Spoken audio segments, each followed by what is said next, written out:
তুমি বলছিলে আগের দিন তোমার একটা কি কল এসছে, বললে না তো কিসের কি কল? হ্যাঁ, কল তো এসেছিল, ওটা একটা লেটেস্ট ফ্রড, মানে অদ্ভুত। আমরা অনেক আগে ফ্রড দেখেছি।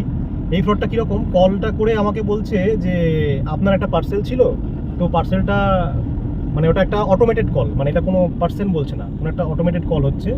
আপনার একটা পার্সেল আপনার কাছে ডেলিভারি গেছিলো, আপনি ছিলেন না, ওটা আনডেলিভার্ড হয়ে গেছে। আপনি যদি পার্সেলটা পেতে চান তাহলে 1 প্রেস করুন, আর যদি কাস্টমার কেয়ারের সঙ্গে কথা বলতে চান তাহলে 2 প্রেস করুন। কিন্তু আমি মনে করে দেখলাম যে ওই রকম ডেটে আমি কোনো পার্সেল অর্ডারই করিনি।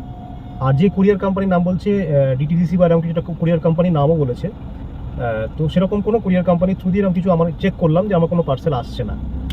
সো বেসিক্যালি ওইটা কি হবে আমি তো বলি কি হচ্ছে বলো তো। ওটা তুমি যখন ওই 1 প্রেস করতে বলছে বা 2 প্রেস করতে বলছে না, যেটা কাস্টমার কেয়ারে কথা বলার জন্য, ওই 1 প্রেস করলে কি হবে, তোমার যে নাম্বার থেকে তুমি কলটা এসছে আর কি, সেই নাম্বারটা টোটালি ক্লোন হয়ে অন্য কারোর ফোনে চলে যাবে সেই সিম কার্ডটা।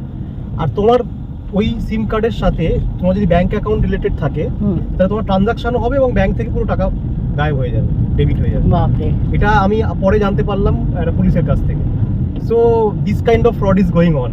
ভেবে দেখো কি চলছে। ওরে বাবা, আমি তো কিছু বুঝি না শুনি না, আমি তো বললেই করে দিই, এবার কেয়ারফুল থাকতে হবে।